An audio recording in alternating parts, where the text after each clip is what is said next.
muraho neza mwongeye kwirirwa ngende kubw'Imana Jean Claude. Iyi ni SFMEDIA TV nk'ibisanzwe. Nkuko dusanzwe tuganira ku mateka, uyu munsi nabateguriye kubaganiza ku mateka y'ubwato bunini cyane bwabayeho ku isi bwitwa Titanic. Mu bantu basanga 2200 bari muri buno bwato bari bafite icyizere ko bagerayo amahoro.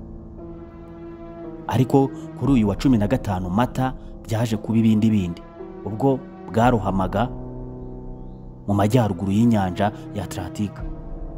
Ibyari ibyishimo bivamo amarira n'induru z'intabaza, ariko abantu basanga 1500 baza kuhasiga ubuzima. Mu manuka ya mbere y'ubwato yabayeho yari ubwato bwa RMS Titanic. Bwari ubwato bw'igitangaza bwubakiwe gutwara abantu mu ngendo zo mu mazi. Bukaba bwari ubwato bunini cyane bwanditseho ijambo Titanic. Ryahawe ubu bwato nk'izina rikomoka mu rurimi rw'ikigereki, rikaba risobanura ikintu kinini cyane. Ubwato bwubakiwe mu gace ka Belfast ho muri Ireland mu Bwongereza. Bukaba bwari ubwato bubiri muri butatu bwa mbere mu kwikorera mu ngendo zo mu mazi, aho ubwa mbere bwari Olympic naho bwa gatatu bukaba Britannic.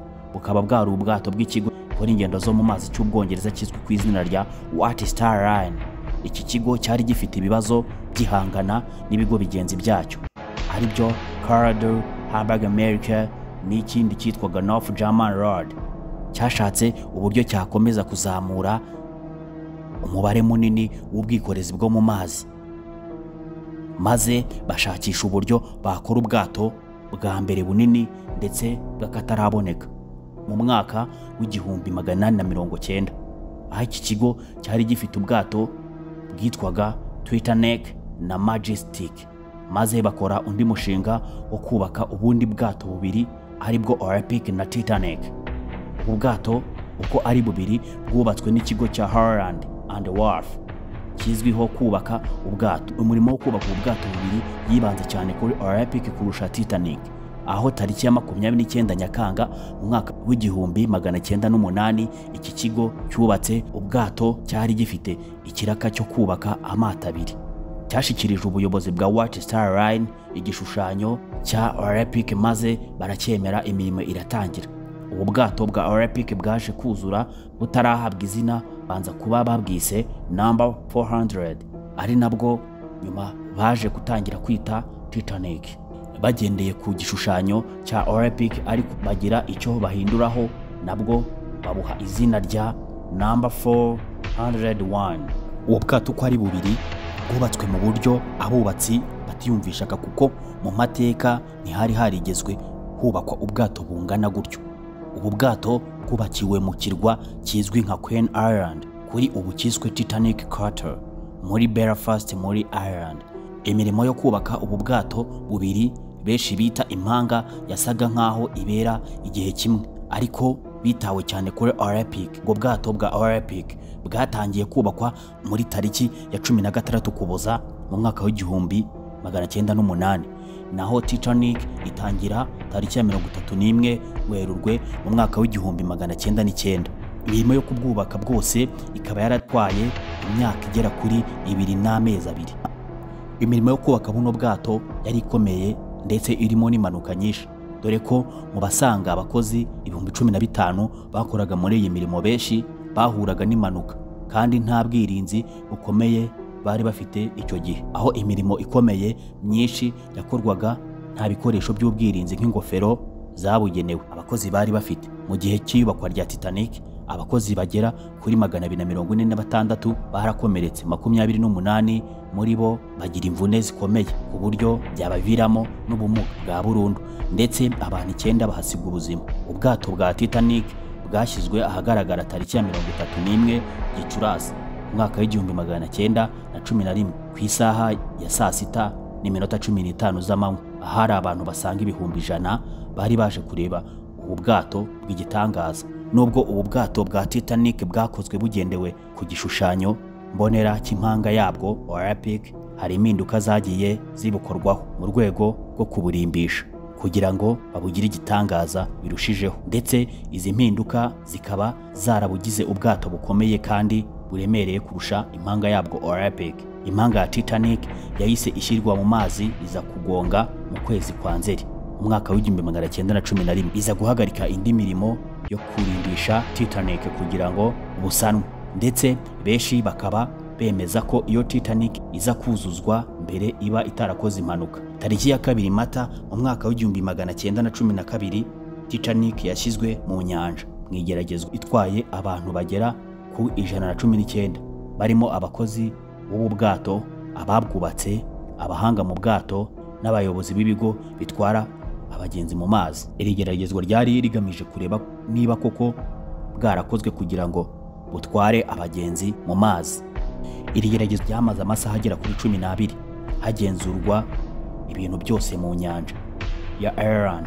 Muri iri geragezwa ubu bwato bwakoze urugendo rungana n'ibirometero 150 mu mazi, aho bwatwawe ku muvuduko wo hejuru wa kilometero 39 ku isaha. Ku isaha ya saa moya z'ijoro kuri iyi tariki ya 2 Mata nibwo ubu bwato bwagarutse buvuye mu igeragezwa, maze ushinzwe igenzura ry'amato abusinyira ibyangombwa bifite agaciro k'amezi 12, bisobanuye ko ubwo bwato bwemewe gukoreshwa ingendo zo mu mazi. Nyuma y'iyi saha bwongeye guhaguruka Belfast, aho bwari bwarubakiwe, bwerekeza Southampton, aho bwagombaga kujya buhagurukira mu ngendo zinyuranye bwagombaga gukora.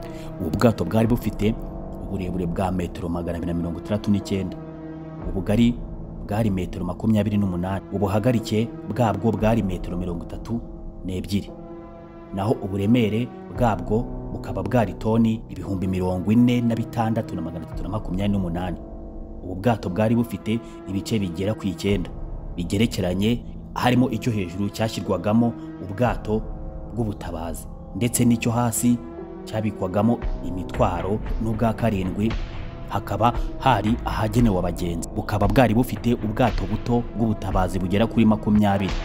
Kuri iyi saha n'aya masegonda nkundira noneho dutemberane mu rugendo rwa Titanic. Iyumvisha ko ubu ngubu turi mu bwato duhagurutse urugendo rwa Titanic ku itariki ya 10 Mata mu mwaka w'1912. Ubwato bwa Titanic bwahagurutse, ubu turagiye. Ubwato bwa Titanic bwahagurutse mu mujyi wa Southampton ho mu Bwongereza bwerekeza New York muri Amerika. Ku ya 11 Mata bamaze gufata abagenzi ku cyambu cya Cherbourg mu Bufaransa no ku cyambu cya Queenstown muri Ireland, bwahise bwinjira mu nyanja ya Atlantic.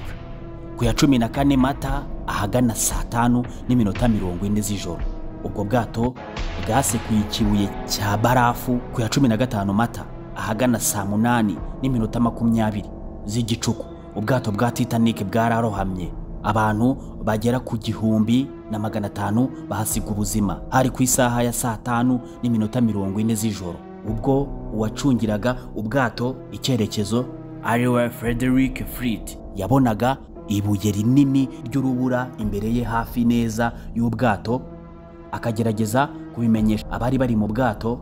Umuyobozi wa mbere William yategetse ko bakatisha ubwato ndetse bakagabanya umuvuduko mu buryo bwose bushoboka, ariko igihe cyari cyarenze.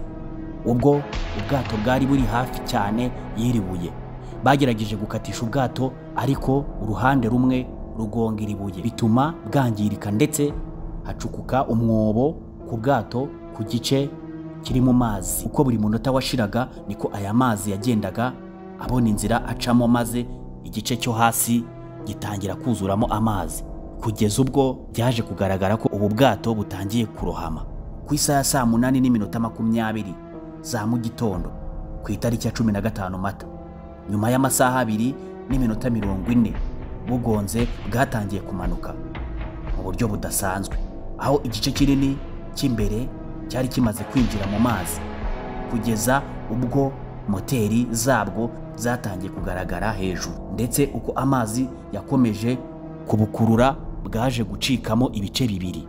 Abantu benshi bagiye bashaka kwikiza ku bwabo bakagwira ibyuma by'ubu bwato ubwo bwari bumaze kwicurika, ndetse abandi benshi bapfuye bazize ubukonje, dore ko ako gace hari kuri 2 munsi ya 0 ku gipimo cya Celsius, aho icyizere cyo kubaho muri ubu bukonje kiba ari iminota 15 ku muntu muzima. Ariko mbere na mbere E.J. Smith wari umusare w'ubwato bwa Titanic yarazi neza ko bino bibuye bya barafu yari biri mu majyaruguru y'inyanja Atlantique byatezaga impanuka, kuko yahanyuze kenshi agitwara ubwato bwa Olympic. Nanone abandi basare muri commentaire ubwato butarahaguruka baraburiraga abantu bakavuga bati ino nyanja muzahura na buriya bibuye bya barafu kandi bizateza impanuka ikomeye cyane. Bamwe bakabyirengagiza, abandi ntibabyumve ntibibagereho. Bidatinze abari bashinzwe kurinda ubwo bwato babonye ko bugiye kugonga ikibuye cya barafu, ariko amazi yari yarenze inkombe. Umusare wari ubuyoboye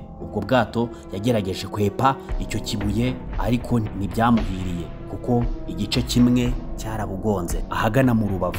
Igice kinini cy'ubwo bwato cyarangiritse maze amazi atangira kwinjira. Smith, umusare mukuru w'ubwo bwato, yahise amenya ko bwagize impanuka maze aratabaza kandi asaba bagenzi be gutegura amato matoya y'ubutabazi. Ubwato bwa Titanic bwari bufite amato 16 y'ubutabazi n'andi 4 ashobora kuzingwa. Ayo mato yose yashoboraga gutabara abantu bagera hafi ku 170.